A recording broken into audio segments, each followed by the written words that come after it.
Hello guys, आज मैं आप लोगों के सामने एक फार्मूला सिद्ध करने वाला हूं प्रकाश का F equal to R by two, जो बहुत ही इंपॉर्टेंट है और आपके एग्जाम में आता ही है। ठीक है, तो चलिए मैं आपके सामने सिद्ध करके दिखाने वाला हूं F equal to R by two. तो ये पता है कि ये दर्पण का एक फार्मूला है, तो मैंने एक अवतल दर्पण बना लेता हूं। ओके, और आपको पता है कि ये P होता है और ये आपका F और ये आपका C। ओके, ध्रुव, फोकस और वक्रता केंद्र। तो आपको पता है कि जब मुख्य अक्ष के समानांतर कोई किरण जाती है तो वो फोकस से गुजरती है। ओके, तो आपको पता है कि प्रकाश के प्रवर्तन के नियम से इसमें आपका आपतन कोण और प्रवर्तन कोण बनता है, जिसको आई बोलते हैं। ओके, और आर बोलते हैं। तो एंगल आई और एंगल आर क्या होता है, आपस में बराबर होता है।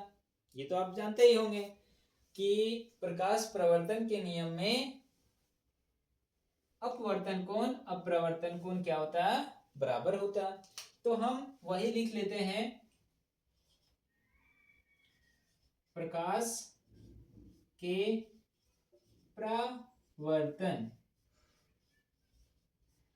के नियम।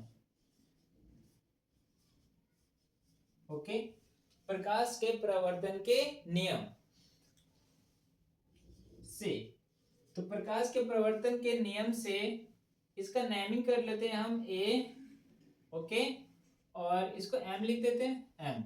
ओके, नेमिंग करते हैं, इसी तरह आप कुछ भी लिख सकते हैं, उससे कोई दिक्कत नहीं। तो प्रकाश के प्रवर्तन से क्या बताया गया था कि angle I equal to angle R, तो हम इसको लिख सकते हैं A M C. Angle A M C equal to angle C M F. Angle C M F, C M F. Okay, इसको हम फर्स्ट मान लेते हैं। ओके, अब हम बताते हैं कि ये जो बराबर दिया है ना, और हमको पता है कि ये दोनों क्या है, समानांतर है। ओके, अब मैं फिगर से आपको बताने वाला हूं कि फिगर से ए एम और सी पी क्या समानांतर है। ए एम समानांतर सी पी, सी पी दोनों क्या है, पैरेलल है। ठीक है, जब पैरेलल है, ये दोनों समानांतर है, तो ये दोनों रेखा क्या है, समानांतर है। तो कोई रेखा जब समानांतर होती है तो एकांतर कोण दोनों का क्या होता है, आपस में बराबर होता है। तो देखिए ये समानांतर है, तो यहाँ पर जो कोण बन रहा है ये इसके कोण के बराबर होगा, एकांतर कोण। तो हम इसको लिख सकते हैं angle A M C, A M C equal to angle M C F, M C F. Okay, जिसको क्या कहेंगे, एकांतर कोण, एकांतर कोण। इसको क्या मान लेंगे हम, सेकेंड। तो दो चीज हमको पता चल गया। ओके, तो अब हम ये कोण के बराबर ये कोण है और ये कोण के बराबर ये कोण है, एकांतर अंतः कोण से, है ना। तो ये कोण दोनों तो आपस में बराबर है प्रवर्तन के नियम से, और ये दोनों कोण बराबर है एकांतर कोण के नियम से।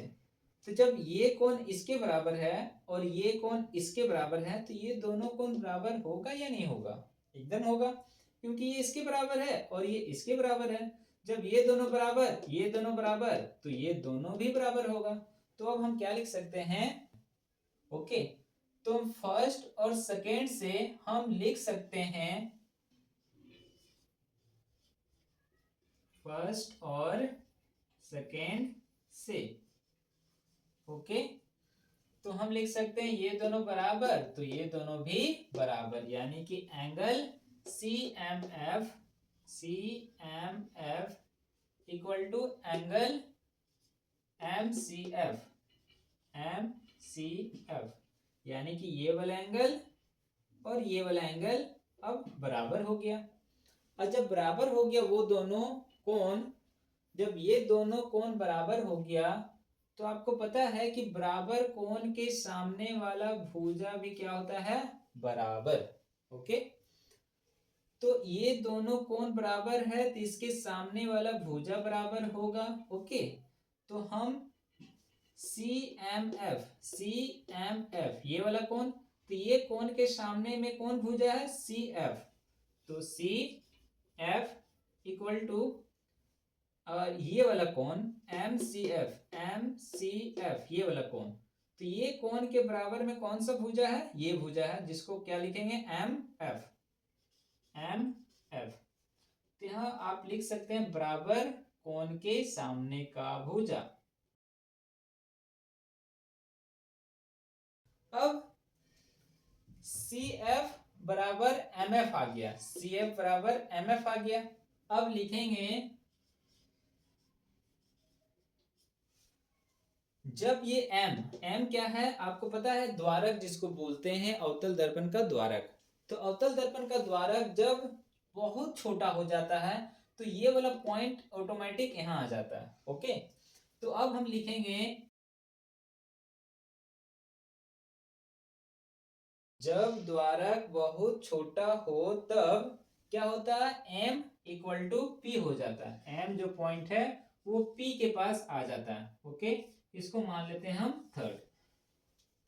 अब आपका मैंने बता दिया एम इक्वल टू पी हो जाता है जब द्वारक, अवतल दर्पण का द्वारक जब सबसे छोटा हो जाता है तो एम वाला जो पॉइंट है वो पी पास आ जाता है, इसलिए एम इक्वल टू पी मैंने लिख दिया। अब मेरा क्या आया था, तो ये आपका C F equal to M F आ गया, और हमने बताया था कि जो एम पॉइंट है वो क्या हो जाएगा, पी बन जाएगा। तो एम के जगह पर हम क्या लिख सकते हैं, पी लिख सकते हैं। तो आपका पी एफ हो गया, और यहाँ पे लिख सकते हैं जिसको हमने थर्ड माना था, तो थर्ड से M equal to P. Okay, तो C F equal to P F, C F equal to P F आ गया है। ओके, अब दोनों तरफ क्या करेंगे, हम पी एफ को जोड़ देंगे। तो पी एफ को दोनों तरफ जोड़ रहे हैं, P F plus C F, और पी एफ पहले से है और एक पी एफ मैंने जोड़ दिया। अब ये जोड़ने से फिगर में देखिए क्या होता है, तो पी एफ और सी एफ को जोड़ने पर सी पी बन जाएगा, सी पी, और पी एफ को जोड़ने से 2pf हो जाएगा। और आपको पता है कि C से लेके P का दूरी, C से P का दूरी क्या कहलाता है, वक्रता त्रिज्या कहलाता है। तो CP को हम क्या लिख सकते हैं, R, और 2 का 2, और PF को क्या कह सकते हैं, फोकस दूरी, यानी कि PF को हम लिख सकते हैं F। तो F इक्वल टू हमको प्रूफ क्या करना था, R/2।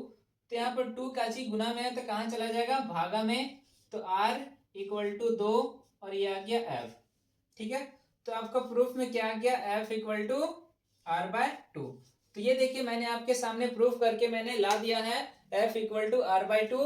और ये वीडियो को आप अपने दोस्तों को शेयर कीजिए ताकि उसे भी हेल्प मिल सके। Thank you so much.